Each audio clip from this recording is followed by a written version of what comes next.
Duta Besar Yohanes Kristiarto Suryo-Legowo atau yang biasa dipanggil Dubes Kris, lahir di Magelang pada 59 tahun yang lalu. Anak bungsu dari 10 bersaudara, beliau menikah dengan Ibu Cecilia Legowo dan dikaruniai 2 orang putri dan 1 orang putra. Duta Besar Kristiarto Legowo adalah diplomat karir dengan prestasi dan keandalan berdiplomasi yang tidak diragukan lagi. Sederet jabatan penting di Kementerian Luar Negeri, sebagai Direktur Diplomasi Publik dalam usia yang sangat muda, Juru bicara Kementerian Luar Negeri, Direktur Asia Timur dan Pasifik, dan terakhir sebagai Sekretaris Jenderal Kementerian Luar Negeri pada tahun 2014 sampai dengan 2017. Beliau juga diberikan kepercayaan oleh Presiden RI sebagai Duta Besar RI untuk Republik Filipina pada tahun 2010 sampai dengan 2013 dan Duta Besar RI untuk Australia dan Vanuatu. Beliau dinobatkan sebagai Duta Besar Indonesia untuk Persemakmuran Australia merangkap Republik Vanuatu pada 13 Maret 2017. Dan penyerahan credential atau surat kepercayaan kepada Gubernur Jenderal Australia dilaksanakan pada bulan Juni 2017.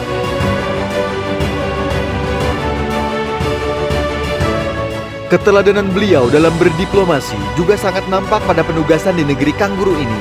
Selama beliau menjadi Duta Besar RI di Australia dan Vanuatu tahun 2017 sampai dengan 2021, berbagai capaian signifikan telah diraih dalam rangka peningkatan hubungan bilateral Indonesia-Australia. Di bidang politik, kedua negara berhasil menandatangani Comprehensive Strategic Partnership pada tahun 2018 di Indonesia yang semakin meningkatkan hubungan bilateral serta peran strategis kedua negara di kawasan.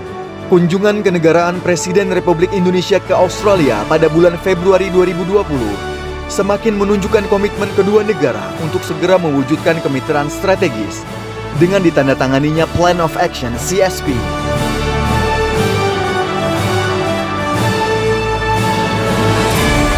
Beberapa capaian dan pertemuan penting lainnya di bidang politik adalah sebagai berikut.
Di bidang ekonomi, Bapak Dubes Kristiarto Legowo telah berperan aktif dalam diplomasi dan promosi perdagangan, pariwisata dan investasi selama periode 2017 sampai dengan 2021.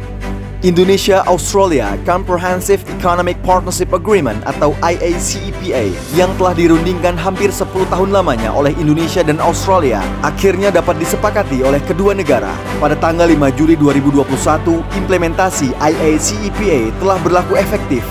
Pasca implementasi IACEPA, kinerja ekspor Indonesia meningkat secara signifikan.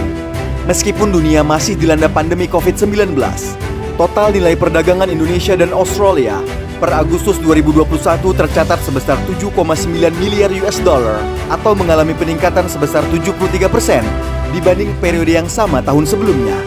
Sementara nilai investasi Australia di Indonesia meningkat hingga mencapai 348,67 juta US dollar dengan 1.562 proyek.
Di bidang penerangan dan sosial budaya, Duta Besar Kristiarto Suryolegowo terus melakukan promosi budaya dan meningkatkan engagement dengan media, akademisi, dan think tank di Australia.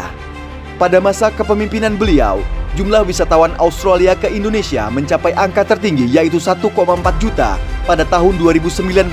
Capaian itu diraih antara lain dengan berbagai program promosi berkesinambungan di semua lini di Australia, seperti penyelenggaraan festival, promosi budaya, dan pariwisata, serta program lainnya yang bekerja sama dengan masyarakat, diaspora, dan media setempat. Beberapa inisiatif terbaru seperti Australian Update dan e-newsletter juga terbukti menjadi sarana efektif untuk lebih memperkenalkan dan mempererat hubungan kedua negara.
Di bidang kekonsuleran dan perlindungan WNI, berbagai upaya diplomasi perlindungan telah dilakukan Bapak Dubes Kristiarto Suryolegowo untuk memastikan negara hadir di tengah masyarakat Indonesia di Australia dan Vanuatu, khususnya di masa sulit pandemi COVID-19.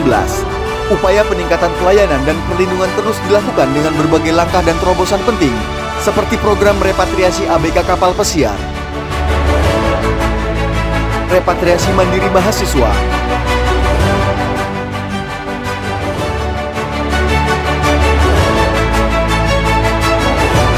pelaksanaan pelayanan jemput bola warung konsuler, hingga pemberian bantuan paket sembako dan alat kesehatan bagi masyarakat yang terkena dampak ekonomi pandemi COVID-19.